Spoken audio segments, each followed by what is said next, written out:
کله چې د شپې اسمان ته ګورو او ستوري وینو نو باید هیر نه کړو چې یو افغان هم یو وخت د همدې ستورو ترمنځ سفر کړی و. هغه افغان چې نوم یې عبدالاحد مومن دی، د افغانستان لومړنی فضانورد او د افغان ولس د ویاړ نه هیریدونکی اتل. کله چې د افغانستان نوم یادېږي ډیری خلک د جګړو، سیاسي بدلونونو او تاریخي پیښو په اړه فکر کوي، خو د افغانستان په معاصر تاریخ کې یوه داسې لاسته راوړنه هم شته چې د ساینس او فضا د نړۍ له سترو بریاوو څخه ګڼل کیږي. دا لاسته راوړنه د افغان فضانورد د عبدالاحد مومن نوم دی، هغه سړی چې د افغانستان بیرغ یې تر ځمکې پورته او تر ستورو ورساوه. عبدالاحد مومن د 1950 کال د جنورۍ په لومړۍ نیټه د غزني ولایت د اندړ ولسوالۍ په سرده سیمه کې وزیږید. هغه خپل ماشومتوب په یوه ساده افغانو کورنۍ کې تیر کړ، خو د ماشومتوب له وخته یې د الوتکو او اسمان سره ځانګړې مینه لرله. په هغه وخت کې هیچا فکر نه کاوه چې دا افغان هلک به یوه ورځ د ځمکې له جاذبې ووځي او فضا ته به سفر وکړي. مومن خپلې لومړنۍ زده کړې په افغانستان کې ترسره کړې او وروسته د کابل پولي تخنیک پوهنتون ته شامل شو. د زده کړو تر بشپړېدو وروسته د افغانستان هوایي ځواک ته داخل شو او د جنګي الوتکو د پیلوټ په توګه یې روزنه ترلاسه کړه. د هغه وړتیا، هوښیارتیا او مسلکي مهارتونه دومره لوړ وو چې د شوروي اتحاد د هوایي اکاډمیو د پرمختللو روزنیزو پروګرامونو لپاره وټاکل شو. په 1980 لسیزه کې شوروي اتحاد د انټرکاسموس په نوم یو نړیوال فضایي پروګرام درلود. د دې پروګرام موخه دا و چې د متحدو او ملګرو هیوادونو غوره پیلوټان او ساینسپوهان فضا ته واستوي. له سلګونو کسانو څخه یوازې محدود شمیر کسان د سختو طبي، فزیکي او رواني ازموینو له بریالیتوب وروسته د فضانوردۍ لپاره وټاکل شول. عبدالاحد مومن هم له همدې سختو ازموینو بریالی راووت او د فضایي ماموریت لپاره وټاکل شو. د فضایي سفر لپاره چمتوالی اسانه نه و. هغه کلونه ځانګړي روزنې وکړې، په مصنوعي بېوزنۍ، د بیړنیو حالاتو په مدیریت، د فضایي بیړۍ په کنټرول او د ساینسي تجربو په ترسره کولو کې تخصص ترلاسه کړ. فضانوردان باید دومره چمتو وای چې د هر ډول خطر پر مهال سم تصمیم ونیسي، ځکه په فضا کې کوچنۍ تېروتنه هم د ژوند او مرګ ترمنځ توپیر رامنځته کولی شي. بالاخره د 1980 کال د اګست په 29 هغه ورځ راورسېده چې عبدالاحد مومن به د افغانستان نوم د فضا تر پولې ورسوي.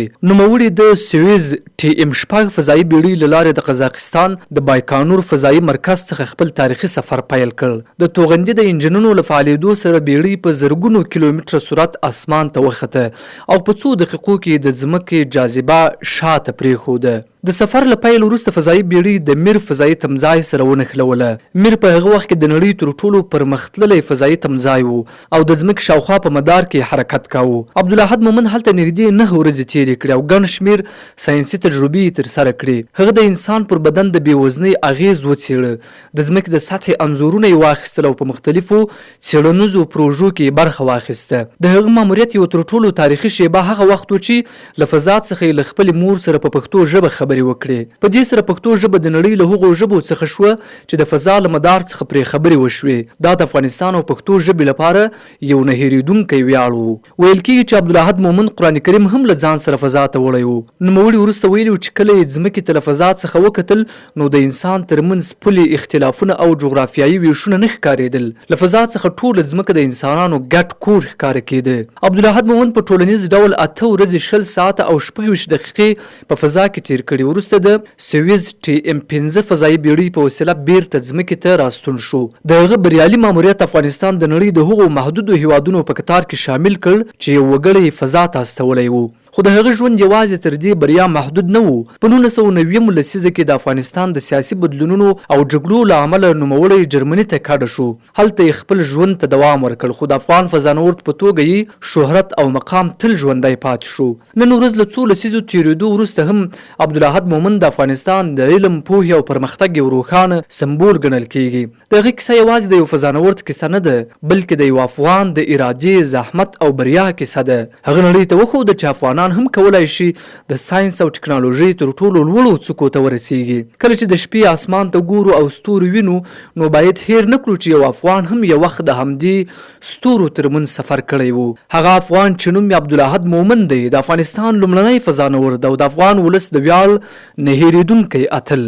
یوازینی ستورمزد ښاغلی عبدالاحد مومن د جرمني د شټوټګارټ ښار په یو روغتون کې د 2024 کال د جون په میاشت کې له دې فاني نړۍ څخه د تل لپاره سترګې پټې کړې. روح دې ښاده وي. عبدالاحد مومن یوازې د افغانستان لومړنی فضانورد نه و، بلکې څو نړیوال او تاریخي ریکارډونه هم لري. مومن لومړنی او تر اوسه یوازینی افغان دی چې فضا ته تللی دی. هغه په 1980 کال کې د میر فضایي تمځای ته سفر وکړ.